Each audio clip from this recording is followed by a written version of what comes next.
Ferdy Sambo membantah telah melakukan perencanaan pembunuhan hingga membantah membuat skenario palsu terkait meninggalnya Yosua Huta Barat. Tapi Ferdy Sambo mengaku siap bertanggung jawab atas apa yang ia lakukan. Pada saat pembicaraan dengan Ricky Rizal maupun Richard Eliezer di Saguling, sama sekali tidak ada rencana maupun niat yang saya sampaikan untuk membunuh Yosua, sebagaimana yang dituduhkan penuntut umum dalam surat tuntutannya yang hanya bersandar pada keterangan terdakwa Richard Eliezer.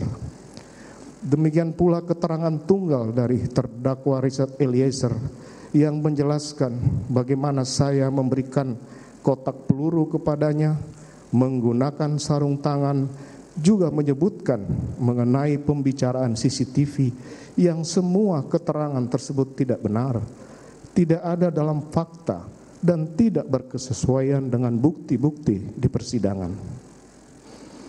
Meskipun benar saya telah meminta backup untuk mengantisipasi kemungkinan perlawanan dari Yosua, namun maksud yang saya sampaikan adalah semata-mata melakukan konfirmasi terhadap Yosua atas peristiwa yang telah. Jaksa penuntut umum yakin Ferdy Sambo melakukan perencanaan pembunuhan. Sementara kuasa hukum Ferdy Sambo bilang kliennya tidak merencanakan pembunuhan Yosua. Dari sidang tuntutan hingga sidang replik kemarin, seperti apa nantinya vonis yang akan dijatuhkan majelis hakim? Untuk membahasnya sudah bergabung di Kompas Petang ada kuasa hukum keluarga Yosua, Martin Simanjuntak, dan juga pengamat hukum pidana Universitas Indonesia, Eva Ajani. Selamat petang, Ibu dan juga Bapak. Selamat petang. Selamat sore. Oke, saya ke Mbak Eva dulu. Mbak Eva, kalau Anda lihat dari informasi di awal, dari tuntutan, dakwaan, sampai dengan replik ini, nah kira-kira apa yang bisa dicermati? Sering sekali kita melihatnya, itu fokus perhatian hanya kepada tindak pidana pembunuhan berencana ya, Mbak ya. Jadi hanya itu gitu, Mbak Audrey. Tetapi kita lupa gitu ya bahwa sebetulnya ada dua peristiwa pidana yang sedang diancamkan kepada Pak FS ini. Ya, yang pertama ya kita tahu pembunuhan berencana, yang keduanya adalah obstruction of justice-nya. Itu yang kadang-kadang sering sekali kita lupa gitu ya. Itu satu. Yang kedua, kita memang terbawa gitu ya pada suasana di mana bentuk pemaknaan rencana gitu ya, ini agak kadang-kadang dianggap agak samar-samar gitu. Apakah peristiwanya mulai dari Magelang atau hanya di sekitar Jakarta gitu ya, di daerah Saguling dan Duren 3. Jadi hanya itu saja. Tetapi bahwa ada peristiwa lain gitu ya, yang kemarin kita juga dengar tuntutannya kepada HK, kepada yang lain-lainnya gitu ya, yaitu tentang obstruction of justice-nya yang juga dinyatakan oleh jaksa terbukti gitu loh. Jadi ini adalah rangkaian peristiwa yang sebetulnya harus kita lihat dalam potret yang utuh gitu ya untuk FS sendiri, di luar Richard, di luar Ricky, dan di luar Putri begitu. Jadi kalau kita lihat itu barangkali yang juga harus dilihat oleh hakim ya di dalam peristiwa ini. Nah, kalau kita lihat dalam konstruksi hukum pidana, sebetulnya kita melihat adanya yang kita sebut sebagai konkursus atau kita sebut summon loop gitu ya, gabungan beberapa tindak pidana yang dilakukan oleh satu orang.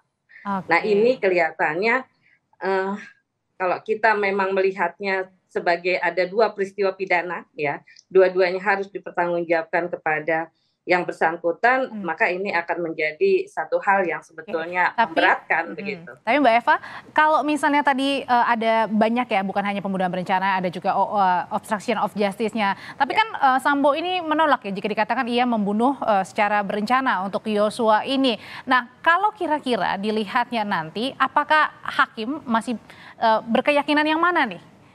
Agak berat untuk mengelak bahwa ini tidak dengan rencana ya Mbak ya. Ada argumentasi yang dibangun di sini yaitu bahwa dia dalam posisi marah gitu ya, gelap mata kalau bahasa orang awamnya ya, sehingga kemudian melakukan perbuatan-perbuatan itu. Jadi kalau kita lihat memang arahnya digiring kepada penerapan notwhere excess gitu ya, 49 ayat 2 KUHP. Tetapi pada pasal 49 ayat 2 KUHP saya kira tidak bisa digunakan dalam satu tindak pidana yang dikatakan pembunuhan dengan rencana. Karena apa? Satu, syaratnya adalah bahwa pembelaan itu seketika pada saat serangan berlangsung. Ini sudah jauh sekuensinya ya. Kalau tadi saya katakan, kalau misalnya dia mengetahui itu dari Magelang, kemudian ada perjalanan 6 jam gitu ya sampai Jakarta, ada waktu berpikir saat informasi itu datang dan kemudian terjadi peristiwa penembakan, ini tidak mungkin kita pakai pasal 49 gitu ya sebagai dalil untuk kemudian membebaskannya. Itu satu. Yang kedua, memang makna rencana itu harus kita pahami sebagai adanya kecukupan waktu untuk berpikir bagi si pelaku. Dan itu masuk semuanya ya dalam itu kelihatannya sulit sekali untuk dielakkan. Oke. Maknai peristiwa Magelang dan Jakarta itu sebagai satu rangkaian yang utuh. Oke, kalau gitu saya tanyakan ke pengacara keluarga Yosua, kalau sudah semakin tidak terelakkan, kalau gitu kira-kira nanti vonisnya yang dikira-kira dari pengacara keluarga Yosua ini seperti apa, Bang Martin? Karena kan ada dugaan gerakan bawah tanah Sambo, apakah ini mempengaruhi vonis nantinya? Ya, saya setuju memang publik itu mungkin bayangannya ya, Pak Sambo itu hanya dijerat dengan pasal pembunuhan berencana dan pembunuhan spontan ya, subsidiaritas. Tapi jenis dakwaan itu sebenarnya akumulasi subsidiaritas ya. Kenapa? Karena ada perbuatan berlanjut di situ. Kalau nggak salah pasal 64 itu ya, konkursus. Nah, tadi mengenai dua hal tersebut, saya pikir memang saya sependapat dengan jaksa, dua-duanya sudah terpenuhi seluruh unsurnya ya.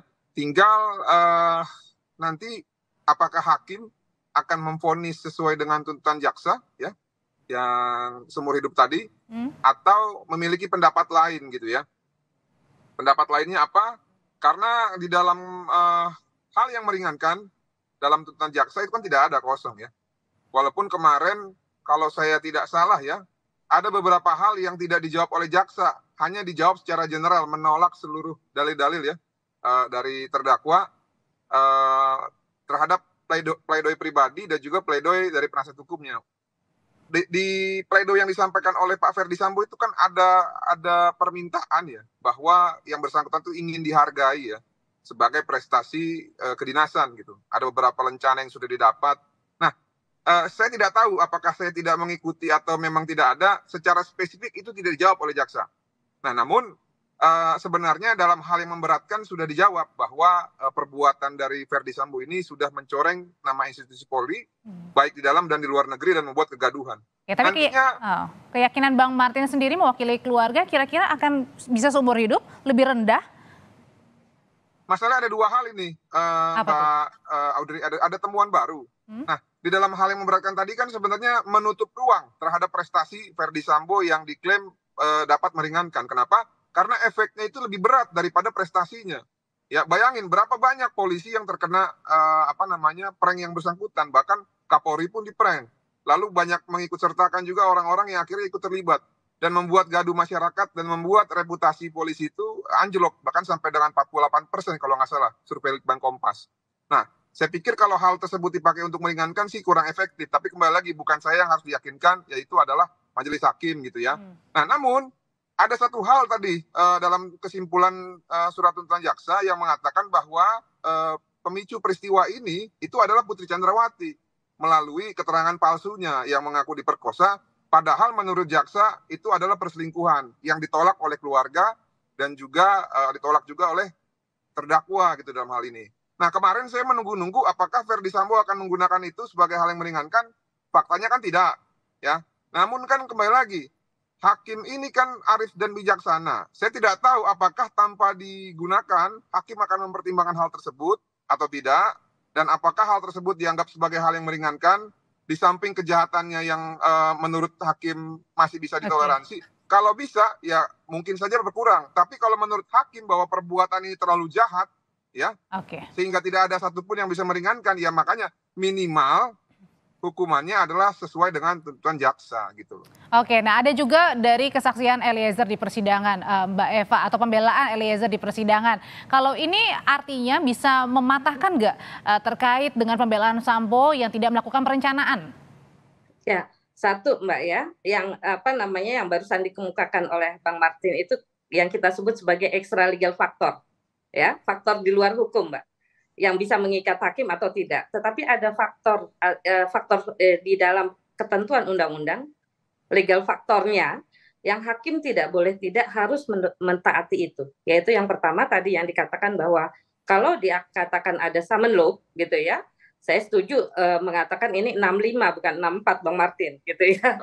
Jadi kalau nanti hukumannya summon law ya, gabungan beberapa perbuatan plus 52. Pasal 52 ini pasal pemberatan di dalam KUHP, yaitu penyalahgunaan kewenangan. Beliau polisi gitu ya. Ini masuk dalam OOJ gitu berarti ya, obstruction-nya ya? Iya, termasuk obstruction-nya dan menyalahgunakan kewenangannya pada anak buahnya gitu ya. Kalau misalnya Eliezer dikatakan dalam posisi 51 lah gitu Mbak. Ya, kalau 51 itu kan artinya yang bertanggung jawab kan yang memerintah gitu ya. Kalau gitu idealnya dilihat dari Mbak Eva, kira-kira nanti hitung-hitungan vonisnya seperti apa untuk Ferdy Sambo, Eliezer, Putri, Kuat, dan Ricky? Ya, kalau Sambo saya kira hitungannya kalau secara matematika hukum pidana nih, Mbak Audrey. Silakan. Jadi ya 340, kemudian obstruction of justice plus 55 ayat 1 ke 1 plus 65 plus 52 gitu ya. Itu pasal-pasalnya yang kita bisa hitung harusnya bisa maksimal. Maksimalnya adalah? Ya mati, meskipun saya bukan penganut pidana mati ya. Berarti ya, layer kedua adalah seumur hidup. Gitu, ya. Kalau ya pilihan keduanya seumur hidup kalau kita lihat tren orang mulai bergeser dari hukuman mati ke seumur hidup sekarang. Kalau Putri Chandrawati? Kalau Putri sebetulnya kalau kita posisikan dia adalah pemicu, dia adalah apa namanya? Karena kan yang menelpon pertama kali ya. Trigger gitu ya. Harusnya dia dalam posisi yang kedua juga gitu ya, tidak jauh berbeda gitu. Kedua artinya sama dengan Sambo kira-kira atau? Ya kalau secara teoritis ya yang namanya turut serta gitu ya, turut serta menyuruh atau turut serta menggerakkan orang melakukan tindak pidana, itu pidananya sama dengan pelaku. Gitu bahasa teorinya. Ya.